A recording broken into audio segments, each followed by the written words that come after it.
Imagine going on a dream vacation with your family. Sun, sea, laughter, a perfect escape from reality. Now imagine that, in a single moment, everything changes. Your husband and daughter step away for just a few minutes, and they never come back. No goodbye, no estrago, no clues. Just gone. For 7 years, Katherine Wilson lived a nightmare, searching for answers no one could give her.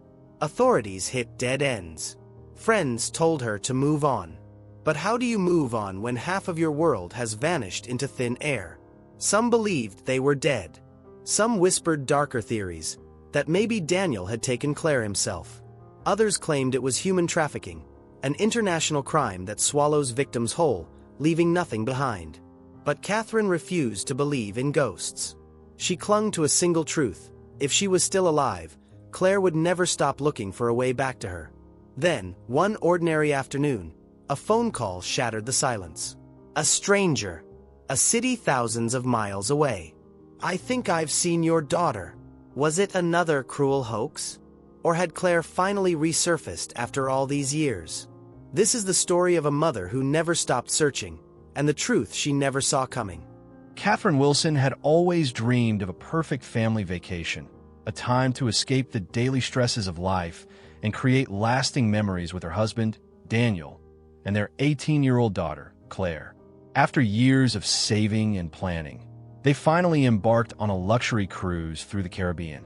The ship was magnificent, a floating city with grand ballrooms, endless buffets, and breathtaking ocean views. It was supposed to be a week of laughter, adventure, and bonding. But instead, it became the darkest chapter of Katherine's life. On the third day of the trip, the ship docked in Curacao, a vibrant island with colorful colonial buildings and sun-drenched beaches. The air was thick with the scent of salt and the sound of seagulls calling over the marina. Katherine and Daniel sat at a small cafe near the port, sipping on cold drinks while Claire, full of youthful confidence, asked if she could take a short walk alone to explore the nearby market. She was 18. Katherine had repeated over the years, almost as if convincing herself that her decision was reasonable. She was old enough. It was the middle of the day. There were people everywhere. 15 minutes passed, then 20.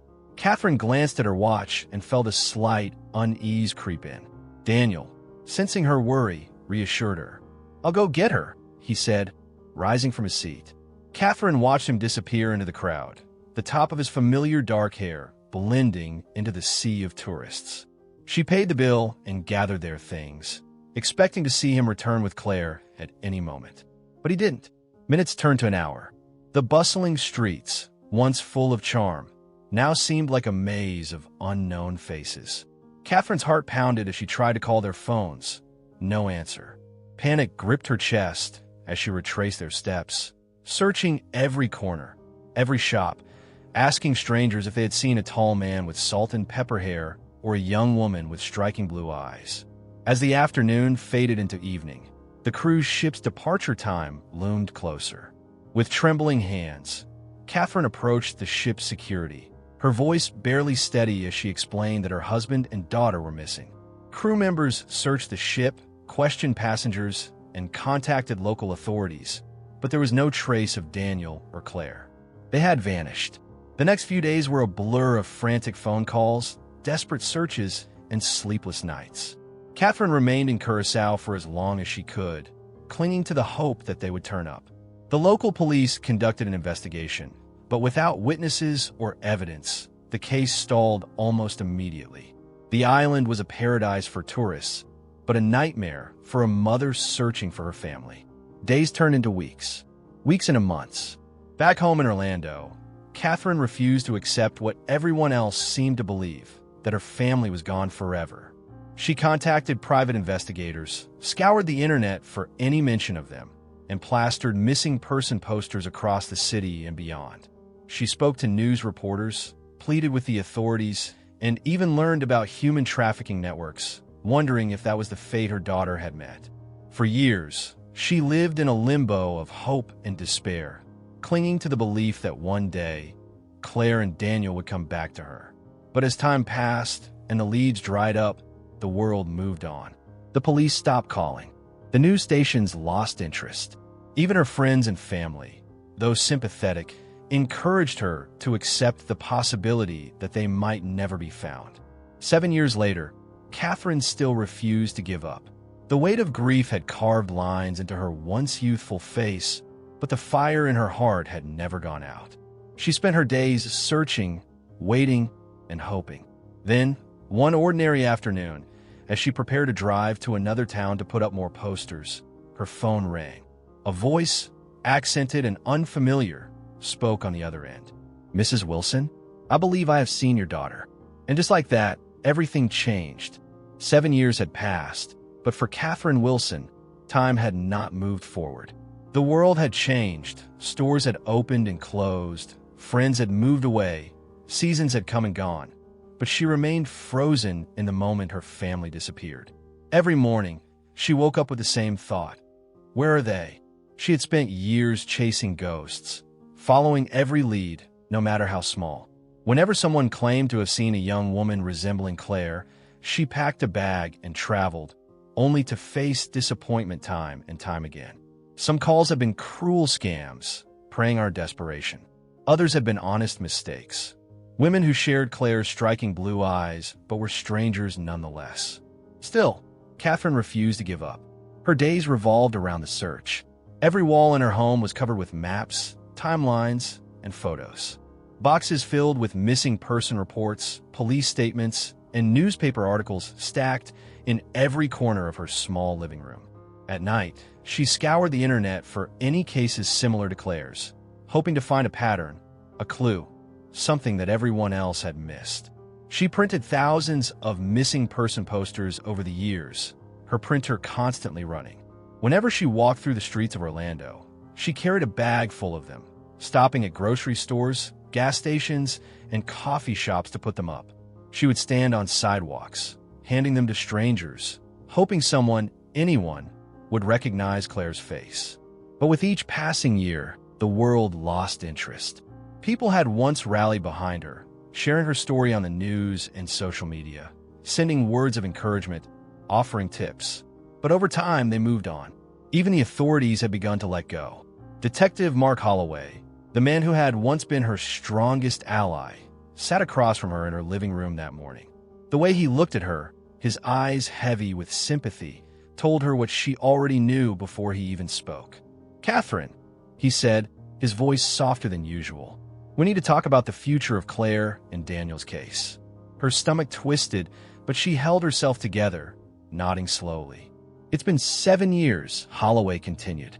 "We've exhausted every lead, followed every trail. The case has gone cold. Without new information, we can't keep it open as an active investigation." Katherine clenched her fists, a sharp pain shooting through her chest.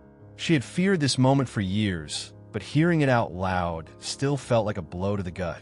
"No," she said firmly, shaking her head. "You can't give up. Claire and Daniel are out there somewhere. She's 25 now. She might see one of my posters, or someone might recognize her picture online. We just need more time." Holloway sighed, rubbing a hand over his face. "Katherine, I understand how you feel, but you have to understand, over the years, we've received hundreds of false leads, prank calls, and dead ends. Every single one takes time and resources to investigate. And now, the priority of this case has been lowered, especially by Interpol. Amsterdam has officially moved it off the high-priority list." Katherine's breath caught in her throat. "So that's it," she whispered. "You're just going to stop looking?" Holloway's eyes softened, but his response was the same. "We'll still take any new tips seriously, but we can't actively pursue it anymore. I promise, if anything new comes up, we'll follow up immediately." She shook her head in disbelief. "You don't understand. This isn't just another case to close. This is my daughter, my husband. I don't care what Interpol thinks. I don't care about statistics. I'm not giving up." Holloway hesitated before standing, gathering his papers. "I know you won't," he admitted, "and I admire that. But please, for your own sake, don't put your entire life on hold." She didn't respond. As he left, Katherine remained seated, staring at the missing person posters stacked neatly next to her printer. Claire's and Daniel's faces, frozen in time, smiled back at her. She refused to let this be the end. With a deep breath, she stood and grabbed the latest batch of posters. She slid them into a large envelope, grabbed her bag, and headed out the door. The Florida sun was already high, the humidity thick in the air. She climbed into her car, her hands gripping the steering wheel as she glanced up at the photograph tucked into the sun visor. A picture of her, Claire, and Daniel on the deck of the cruise ship. Their faces were lit with excitement, blissfully unaware of what was to come. The sight of it made something inside her crack. Her hands trembled as she pounded against the steering wheel, a sob ripping from her throat. "Why?" she choked out. "Why do we have to go on that cruise? We should have stayed home. We should have been safe." Tears streamed down her face as years of suppressed grief crashed over her. For several minutes, she let herself break. Then, finally, she forced herself to breathe.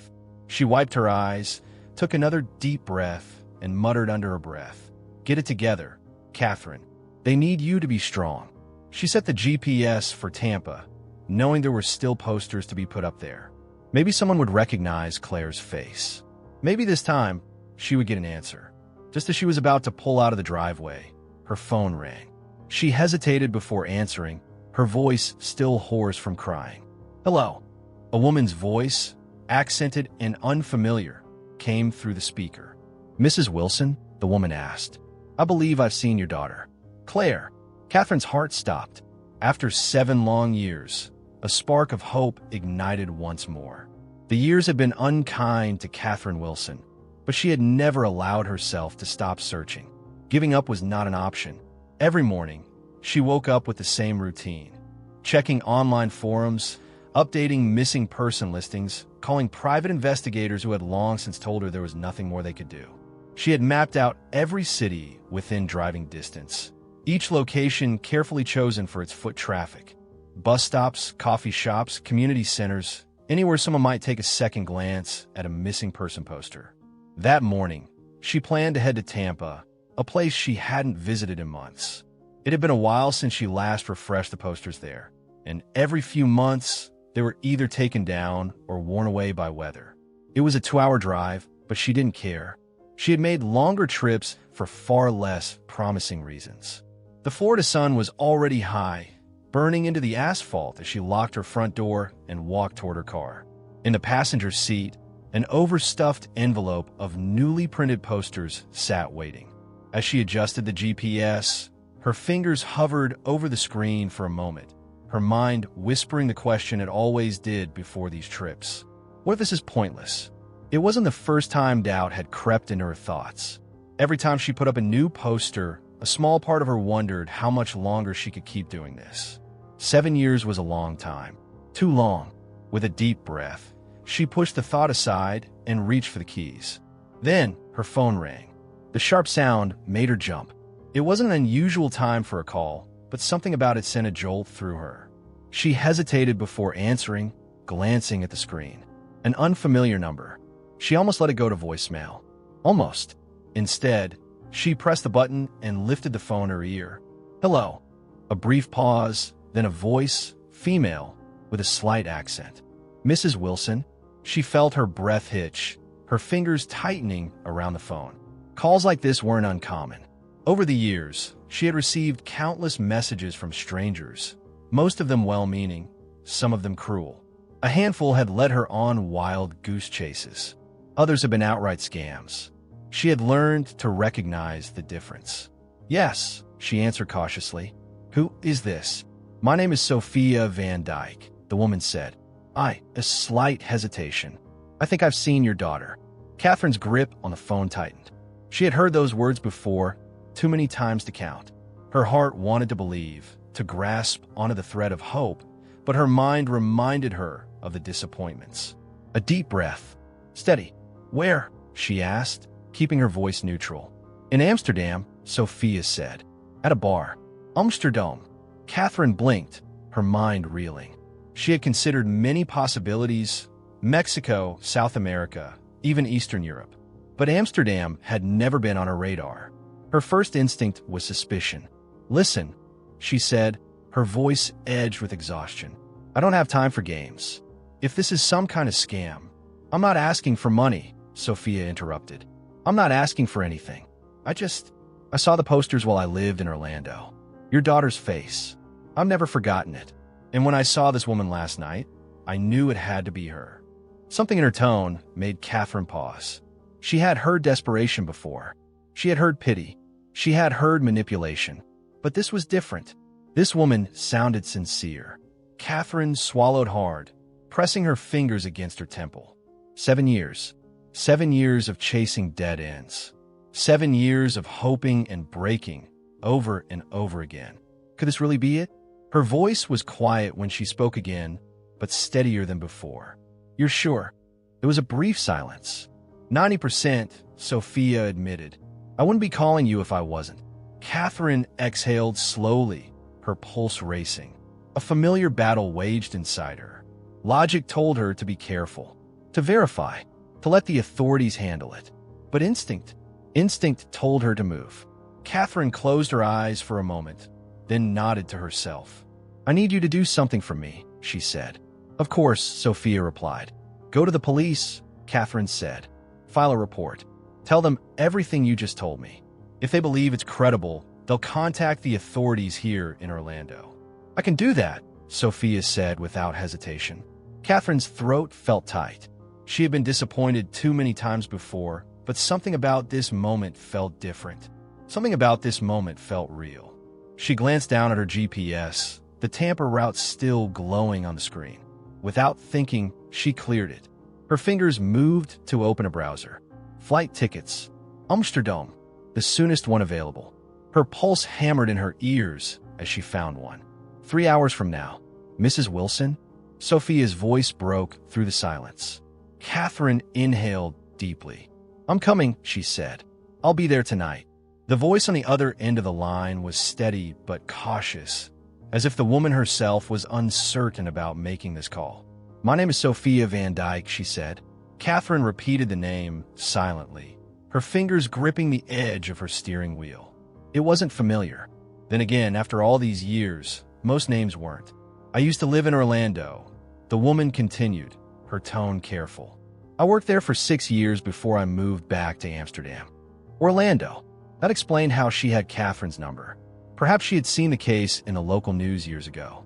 Maybe she had walked past one of the thousands of posters Katherine had plastered across the city. But Katherine had been through this before. People called all the time, some because they wanted to help, others because they wanted attention, and a few because they enjoyed giving false hope. Katherine had learned to guard herself. Still, there was something in this woman's voice. Something different. She pressed the phone tighter against her ear. Why are you calling me? Sophia hesitated for only a moment.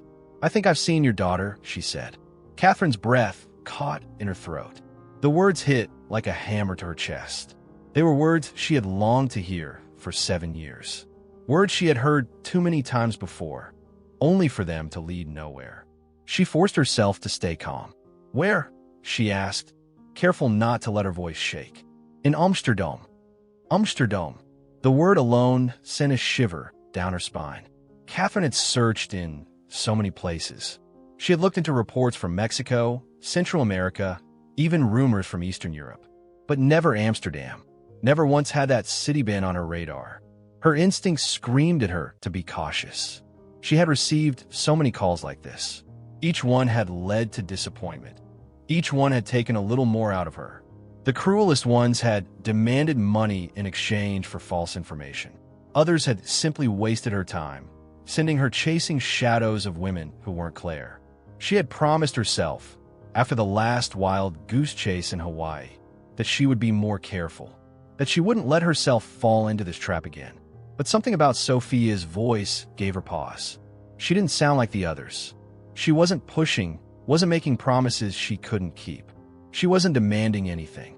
Still, Katherine knew better than to trust too easily. She tightened her grip on the phone. Are you sure? There was a brief silence on the other end, then a sigh.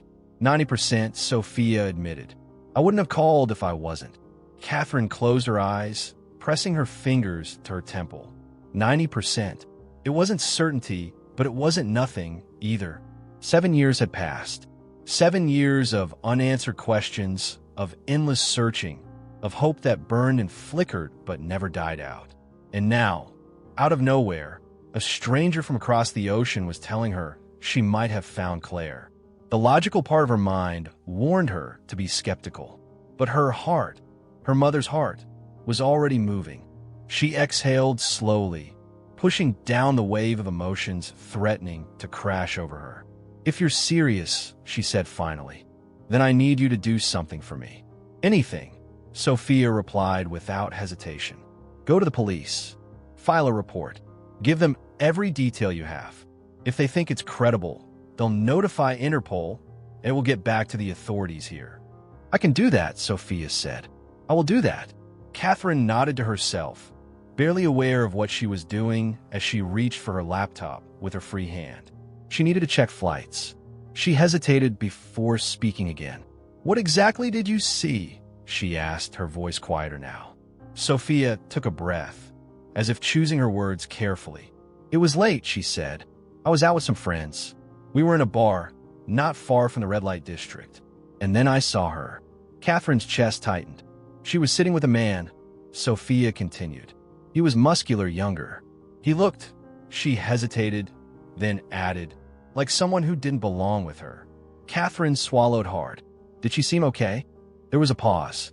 "She looked tired, like she wasn't really there," Sophia said gently, "like someone who had seen too much." Katherine's fingers trembled against the keyboard. "Mrs. Wilson," Sophia added, "I know you don't know me. I know this sounds impossible. But when I saw her, I felt it. I remember the posters, the stories. I thought about calling you for hours before I finally did. I didn't want to give you false hope, but I also couldn't just walk away." Katherine closed her eyes, forcing herself to breathe. She had spent 7 years looking for Claire, and now, for the first time in a long time, it felt like Claire might be looking for her, too. Her voice was steady when she spoke again. "I'm coming." Katherine sat in her car, staring at her phone screen. Her fingers hovered over the contact list, her breathing uneven. She knew what she had to do, but her heart was pounding against her ribs like a drum. It had been years since she had last felt this. Hope, real hope, sharp and dangerous, threatening to consume her. Finally, she pressed the name, Detective Holloway. The phone rang once, twice, then clicked as he answered. "Mrs. Wilson." His voice came through, steady and familiar. "I wasn't expecting a call from you today." Katherine swallowed, gripping the steering wheel tighter. "I have a lead." A pause. Then what kind of lead?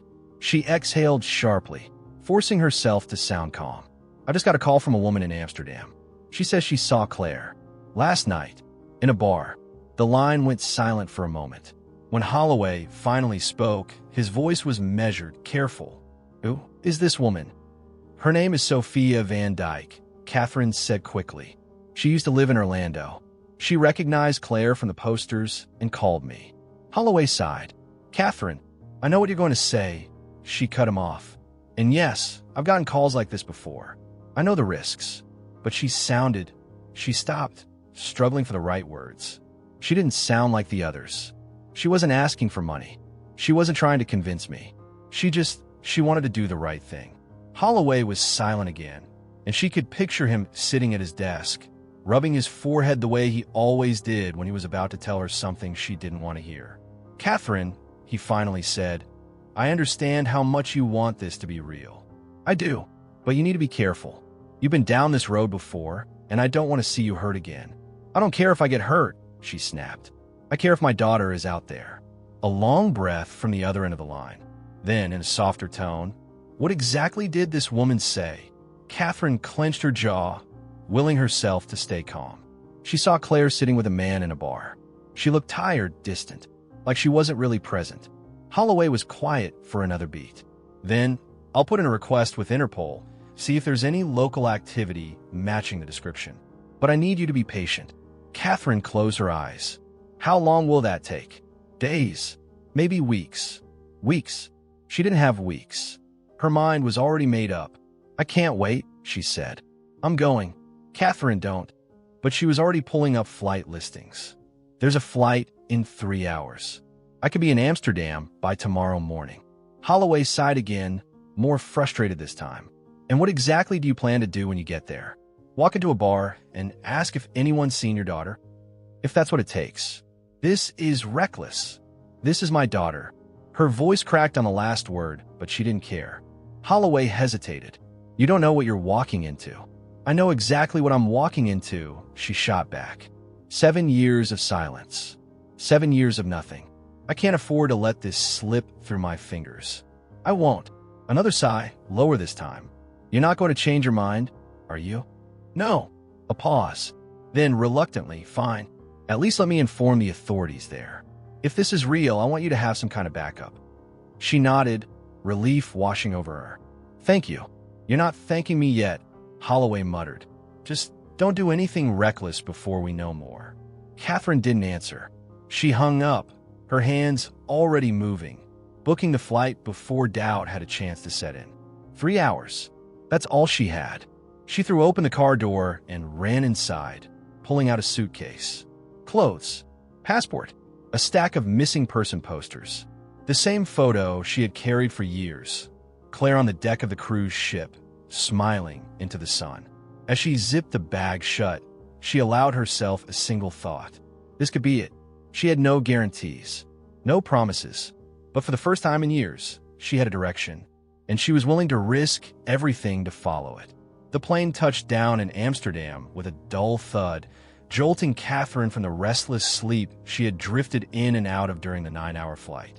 The captain's voice echoed through the cabin, welcoming passengers to Schiphol Airport, but she barely heard him. Her mind was elsewhere, racing, grasping at every possible scenario that awaited her beyond the customs checkpoint. Was Claire really here? Had Sophia truly seen her? Or was this another cruel mistake? Another false hope that would end in heartbreak? Her fingers trembled as she reached for her bag, exhaustion weighing down on her limbs, but adrenaline kept her moving. She had landed in a foreign country with nothing but a suitcase and a name, Sophia Van Dyke, a stranger she had never met, but was about to entrust with the most fragile piece of herself. As she moved through the airport, the sounds of hurried conversations in Dutch and English filled the space around her. People rushed past, reuniting with loved ones, heading toward taxis, dragging suitcases toward the exits. Katherine's pace slowed as her eyes darted across the waiting crowd. Would Sophia actually be here? She didn't even know what she looked like. A fresh wave of doubt crept in. What if this woman had changed her mind? What if she wasn't real? Then, she heard her name. Mrs. Wilson?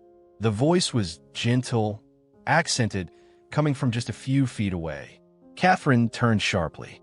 A woman stood there, slightly older than she had expected, with sharp but kind eyes framed by loose waves of auburn hair. She wore a long coat, practical for the cool Amsterdam evening, and held her phone in one hand, as if she had just checked it to confirm Katherine's arrival. "I'm Sophia," the woman said, offering a small smile. Katherine studied her for a moment, searching for any signs of dishonesty, of deceit. But there was nothing, just patience. She exhaled, realizing she had been holding her breath. "You're real," she murmured. Sophia let out a soft chuckle. "I am." The warmth in her tone eased some of Katherine's tension, but only slightly. "You really saw her?" Katherine asked, cutting straight to the only thing that mattered. Sophia's expression grew serious. She nodded. "I believe I did. And if it was her, then I want to help you find her." Something in her voice, her certainty, made Katherine's throat tighten. "You don't have to do this," Katherine said, still wary. "You've already done more than most people would." "I know," Sophia admitted. "But I also know what it's like to be separated from someone you love. I worked with an organization in Orlando for years, helping women and children recover from difficult situations. When I saw her, I knew I had to reach out to you." Katherine studied her face again, trying to read between the lines. "You're sure it was her?"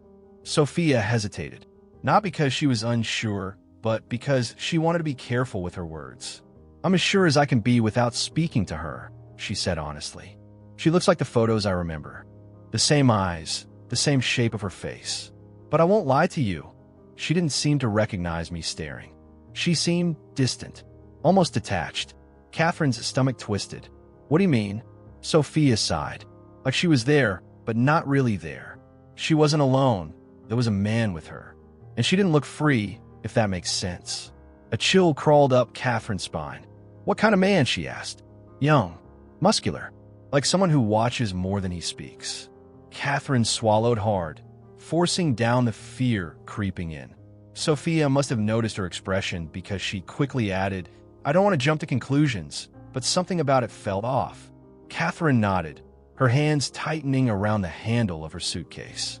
I need to see her, she whispered. I need to know for sure. Sophia nodded.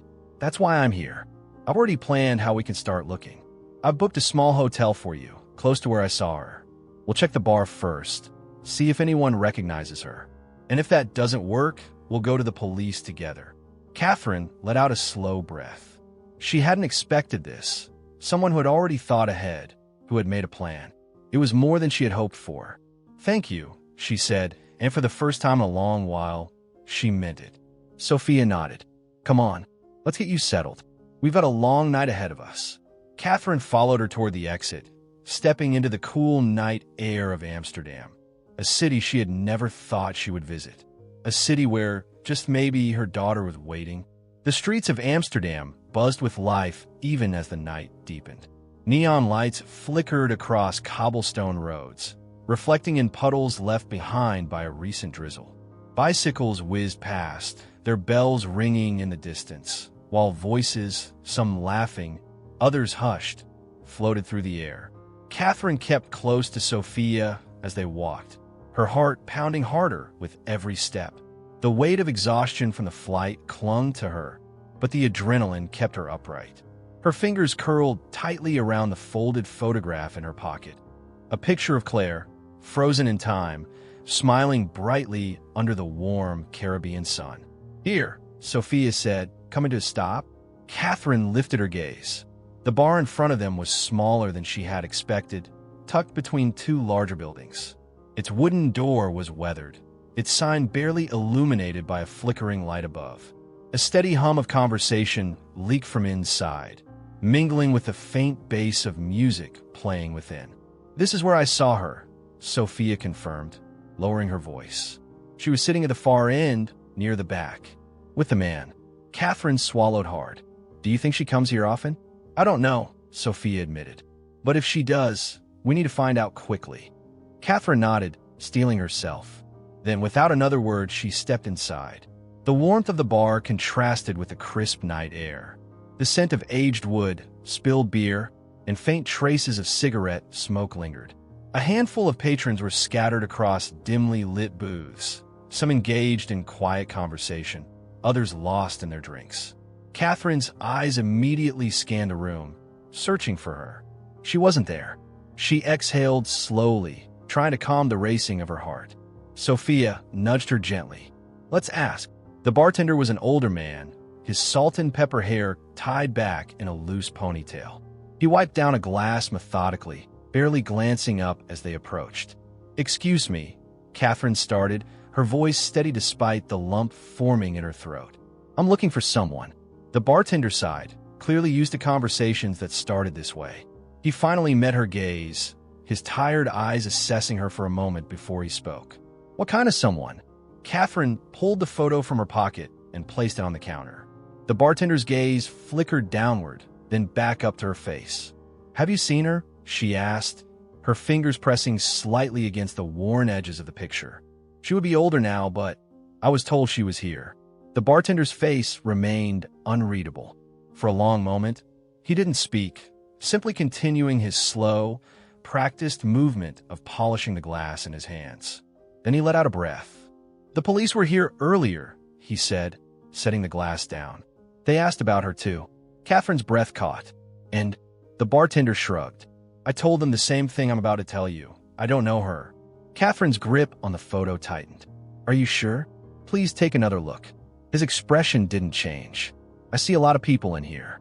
Faces come and go. I don't remember all of them. She knew he was lying.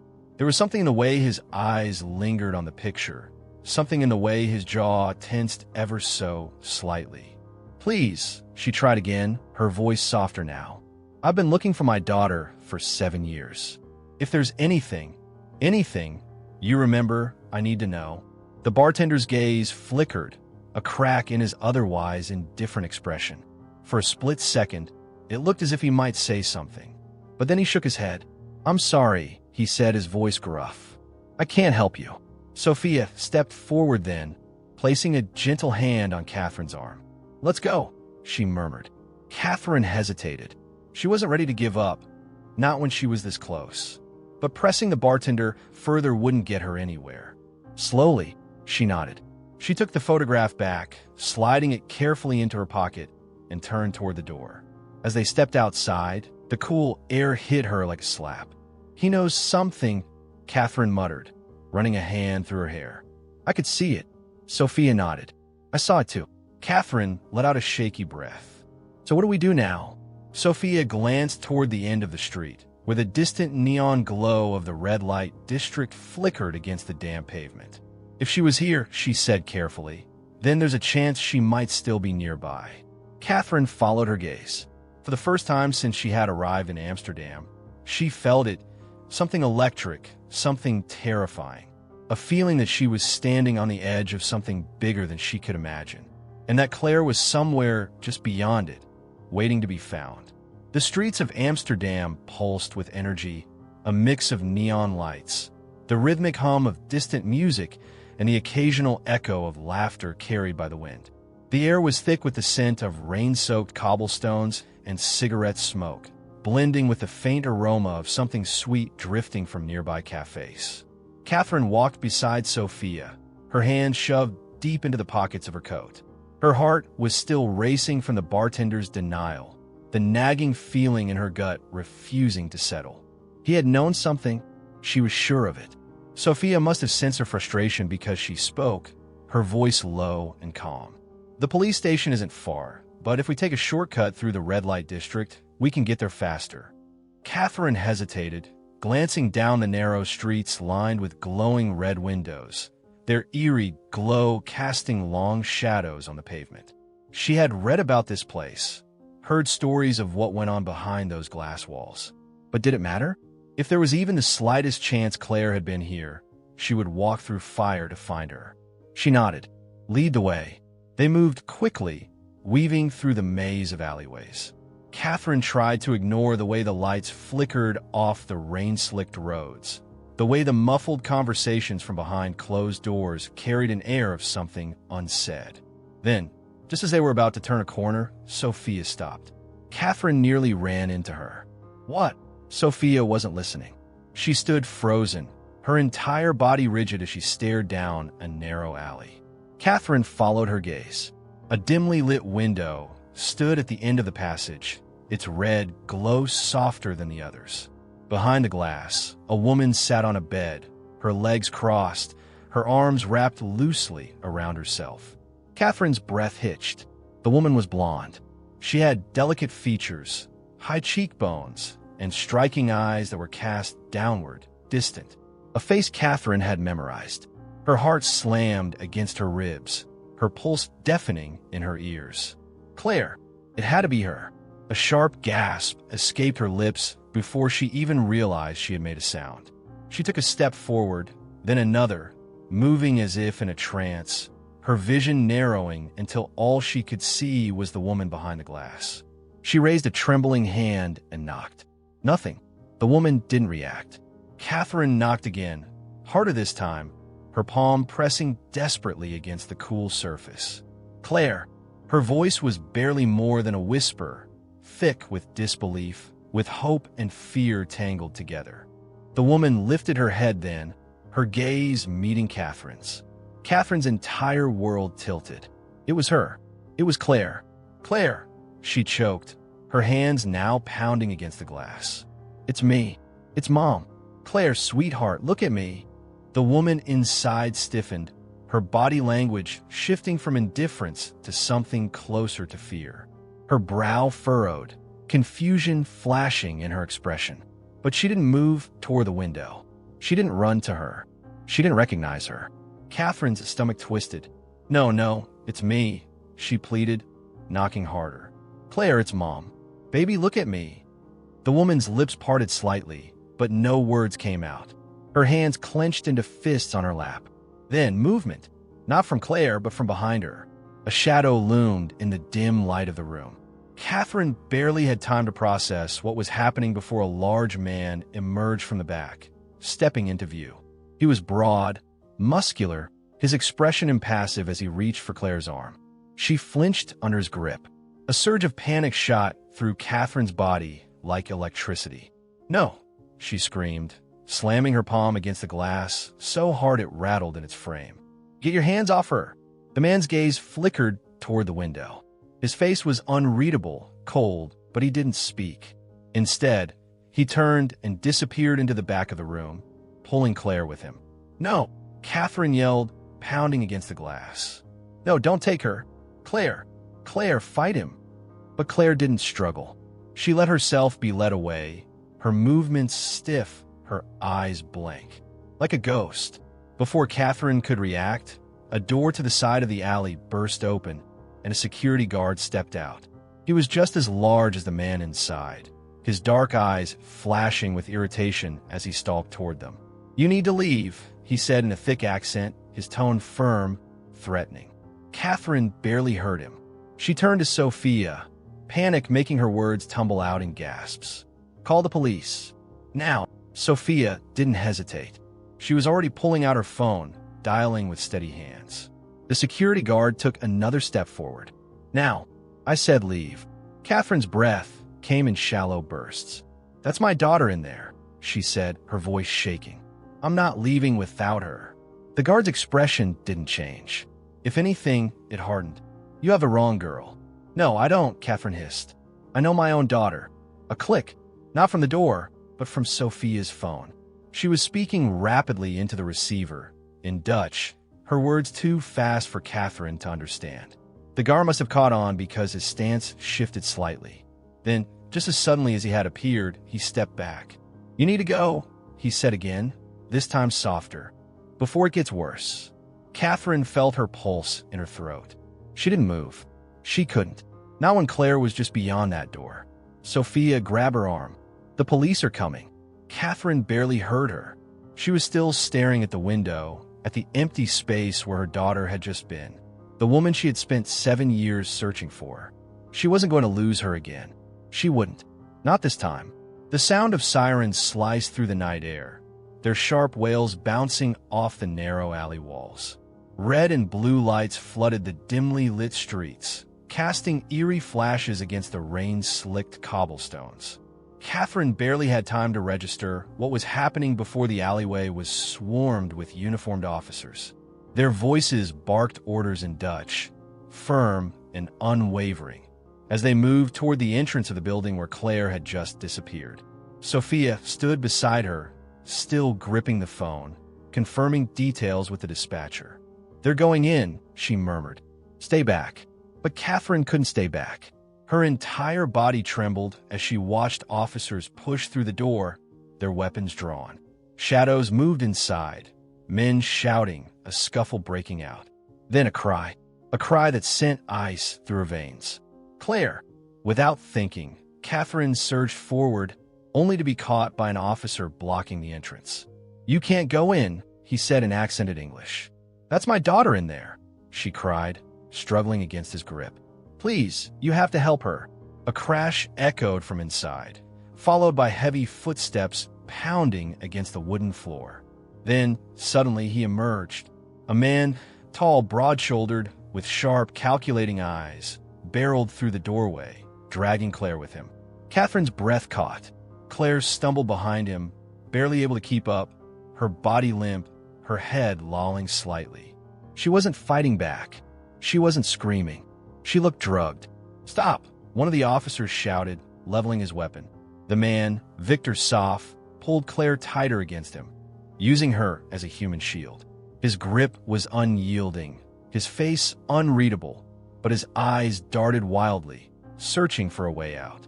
"Let her go," another officer ordered, stepping closer. Victor sneered. "She's mine," he spat, his English laced with a thick Russian accent. "You have no right to take her." "She's not yours." Katherine's voice rang out, sharp with fury. "She's my daughter." For the first time, Victor looked at her. His lips curled into something between amusement and irritation. "No, she's not," he said flatly. And then, as if proving his point, he leaned down and whispered something into Claire's ear. She didn't react. She just stood there, hollow and empty. Catherine's stomach twisted painfully. "Claire," she called out, her voice cracking. "Sweetheart, it's me. It's Mom. Look at me." "Nothing." Victor scoffed. "See? She doesn't know you." Before Katherine could respond, the officers moved in at once. One lunged toward Victor, grabbing his arm, yanking him backward in a swift, practiced movement. Another officer caught Claire just as she collapsed, her body crumpling like a rag doll. Victor didn't even fight. He let them slam him to the ground, his face pressing into the cold pavement as the metallic click of handcuffs snapped into place. Victor soughed, "You're under arrest for human trafficking and unlawful imprisonment," one of the officers announced, switching to Dutch as he rattled off the charges. Victor didn't speak. He didn't struggle. He just smirked. Katherine barely noticed. She was already moving, rushing toward Claire as the officers gently laid her down on the ground, checking her pulse. Up close, Katherine could see the bruises, faint ones along her wrists, a small cut on her lower lip, the distant, glassy look in her eyes. One of the officers turned to her, holding out an ID card. "Her name is Erin Jansen," he said. "Street name, Tracy." Katherine's heart stopped. "No," she whispered, staring at the name, willing it to change. The officer hesitated. "Are you sure this is your daughter?" Katherine dropped to her knees beside Claire. Erin, who lay motionless, her chest rising and falling with shallow, uneven breaths. Her skin was paler than Katherine remembered. Her hair was thinner, duller, streaked with dark roots. But her face, even with the years, the exhaustion, the unfamiliar name, it was her. Tears blurred Katherine's vision. "It's her," she choked out. "I know it's her. But what if she was wrong? What if this wasn't Claire? What if this was just another mistake, another cruel trick played by the universe?" Her hands shook as she reached out, cupping the young woman's face, brushing damp strands of hair away from her forehead. "Claire," she whispered again. "Sweetheart, it's me. It's Mom. Look at me." Nothing. Not at first. Then, a flicker. The woman's lips parted slightly, her brow furrowing, as if she was trying to process the words. Katherine held her breath. Slowly, painfully slowly, her eyes lifted. For the first time, they met Katherine's. Something shifted. The fog in her gaze wavered, like a memory trying to surface. Her lips trembled, her expression flickering between confusion and something else. Recognition. Katherine's breath hitched. Then, in a voice so small, so fragile, it nearly broke her, she whispered, "Mom." A sob ripped from Katherine's chest. She collapsed forward, pulling Claire into her arms, holding her for the first time in 7 years. "I'm here," she cried, her voice shaking. "I found you, baby. I found you." Claire didn't speak. She just clung to her mother, as if she was afraid to let go. Katherine sat beside Claire in the sterile, dimly lit hospital room, the rhythmic beep of the monitors filling the silence. Claire, her Claire, was curled up on the hospital bed, her body frail, wrapped in a thin blanket. The fluorescent light above cast a pale glow on her face, highlighting the dark circles under her eyes, the hollowness in her cheeks. She looked so different, yet so much the same. Katherine reached out, smoothing back Claire's tangled hair. "Sweetheart, can you talk to me?" she whispered. "I need to know what happened." Claire swallowed, her throat bobbing with effort. She had barely spoken since the police had taken her into custody, her mind slipping in and out of lucidity. The doctor said she was still coming down from the drugs in her system, her body trying to adjust after years of forced dependence. But when she finally lifted her eyes, something in them had cleared. Her voice, though weak, carried the weight of years of suffering. "It was the last day of the cruise," she murmured. Katherine held her breath. "I told you, and Dad, I just wanted to take a short walk. I didn't go far, just a few streets past the market. There were people around. It felt safe." Her lips trembled as she exhaled. Then the van pulled up. Katherine's stomach twisted into knots. "It all happened so fast," Claire continued, her fingers tightening into the blanket. One minute, I was looking at a shop window, and the next, someone grabbed me from behind. A cloth over my mouth. The smell was awful. I tried to scream, but my vision went black before I even hit the floor. Katherine could barely breathe. She knew this moment had existed in Claire's past, but hearing it now, in her own voice, made it unbearable. When I woke up, I was in the back of the van, Claire said, her voice barely above a whisper. My hands were tied, my head spinning. But I wasn't alone. She looked up then, her eyes glassy with tears. Dad was there. Katherine let out a shaky breath. Daniel? Claire nodded. He had been chasing the van. I don't know how, but he managed to catch up to them at a red light. He must have seen them take me. He tried to fight them off. Her voice cracked, but there were too many. Katherine covered her mouth with her hand, muffling a sob. They forced him into the van with me. Claire continued, her voice breaking. They beat him so badly, I kept screaming, begging them to stop. But they didn't. She shuddered. They drove us to this warehouse. It smelled like oil and rust. They dragged us inside, tied Dad to a chair. They wanted to know if he was rich, if we were worth ransom. Tears ran silently down Katherine's face. Dad told them to take him and let me go, Claire whispered, her voice shaking. He promised he wouldn't talk if they let me go. He fought so hard. Her breathing grew uneven, but they didn't care. They laughed. One of them had a deep scar across his jaw. He told Dad that people like us weren't worth negotiating with. She swallowed, and then her face crumbled. They killed him. Katherine's body jerked forward, the sob breaking from her chest before she could stop it. They didn't even hesitate, Claire continued, her voice hollow. One shot, just one, and he was gone. The room spun. Katherine couldn't think, couldn't breathe. The walls felt like they were closing in. She had held onto the hope, no matter how small, that Daniel had somehow survived. That maybe, just maybe, she would find him too. But he had died that very night, 7 years ago, in a dark warehouse while trying to save their daughter. She reached for Claire's hand, gripping it tightly, her voice raw. I'm so sorry, baby. I'm so sorry. Claire squeezed her hand back, but her expression remained empty, lost in a nightmare she had lived through. They drugged me after that, she continued. I don't remember much after the first few days. When I woke up again, I was in a different country. New people, new names, and I was no longer Claire. Katherine stiffened. They told me my name was Tracy, Claire murmured, her voice barely audible now. They told me my old life was gone, that I was no one, that no one was looking for me. Katherine's breath hitched. I didn't believe them at first, Claire said, staring blankly at the ceiling. I fought. I refused to listen. But they don't let you fight forever. Her voice turned distant. They break you. Katherine shook her head fiercely. No, they didn't break you. Claire let out a bitter laugh. You don't understand, Mom. They took everything. They made sure I couldn't run, couldn't think for myself. The drugs, they make you forget who you were. After a while, you stop trying. Because trying gets you hurt. Her voice grew even quieter. I stopped being Claire a long time ago. Katherine felt something inside her shatter. She had spent 7 years hoping, praying for this moment. But now that Claire was in front of her, she was realizing the truth. She hadn't just lost her daughter that night. She had lost who she used to be. But she refused to let that be the end. The police are going to take them down, Katherine said, forcing strength into her voice. All of them. Victor is just one piece of it. They're going to investigate every name, every location. They will not get away with this. Claire didn't respond. Katherine reached for her hand again. And you're going to get better, sweetheart. We're going to figure this out together. You don't have to do this alone. Claire's fingers twitched slightly, her grip uncertain. I don't know how, she admitted. I don't know if I can. Katherine felt a lump rise in her throat, but she refused to cry again.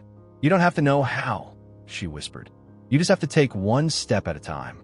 The hospital door creaked open, and a police officer stepped inside. He held a folder in his hands, his expression solemn.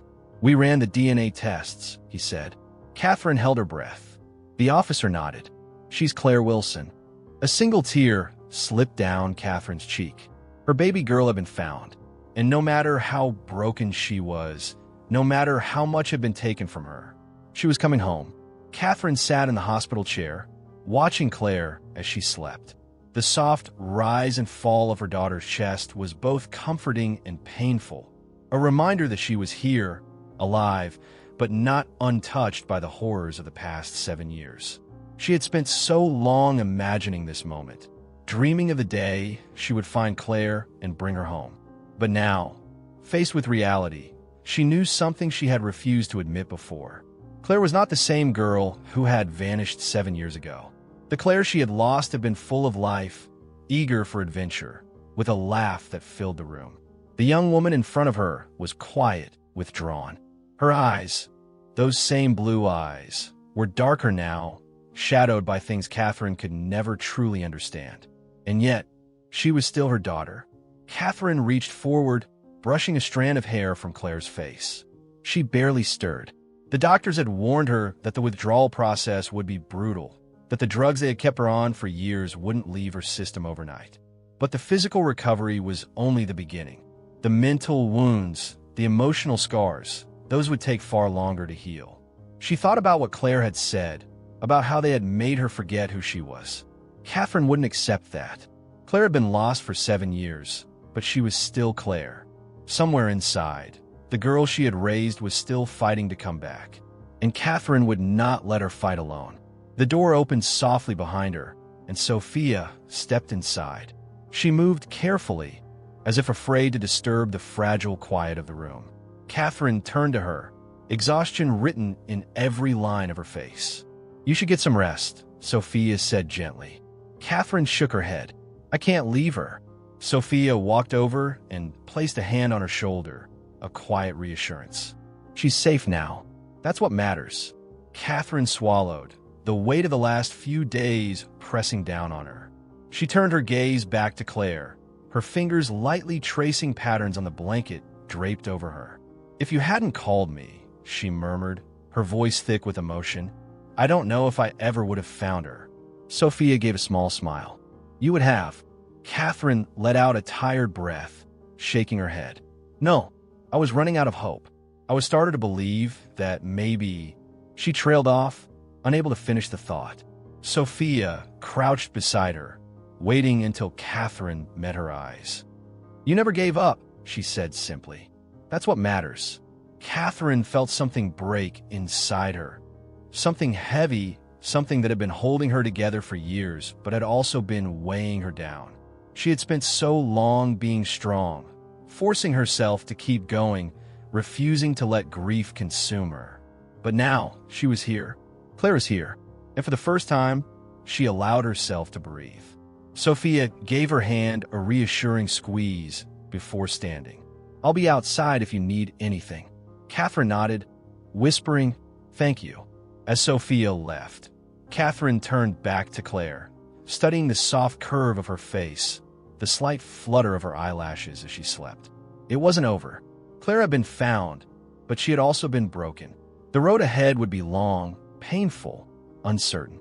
There would be good days and bad days, relapses, nightmares, questions neither of them knew how to answer. But they had made it this far, and they would keep moving forward. Hours later, after doctors checked in and officers came by with more paperwork, they were finally allowed to leave the hospital. The legal process would take time, interviews, official documentation, but for now, Claire's free to go. Katherine wrapped her coat around Claire's shoulders as they stepped into the cool night air outside the police station. The streets of Amsterdam looked different now. Less foreign, less terrifying. More like the place where she had found her daughter again. Claire shivered slightly, and Katherine immediately tightened her hold on her hand. For a moment, neither of them spoke. They just stood there, mother and daughter, bound by an unspoken understanding of everything that had been lost, and everything they still had to rebuild. Katherine leaned in, her voice a whisper, steady and certain. "You survived, Claire," she said softly. "Now we fight together." Claire didn't say anything, but for the first time, she squeezed Katherine's hand back. It wasn't an ending. It was a beginning. And that, my friends, is where part one of this incredible journey comes to an end. But Claire's story is far from over. She has been found, but the battle for justice, healing, and reclaiming her life is just beginning. What really happened in those lost 7 years? Who was behind it all? And will Claire ever truly find her way back to the person she used to be? If you want to find out, don't miss part 2, coming soon. Make sure to like, share, and subscribe so you don't miss the next chapter of this gripping, emotional story. And if you know someone who would be moved by this journey, share this video with them. Thank you for watching, and we'll see you soon for the next part of Claire's fight to reclaim her life. Stay tuned.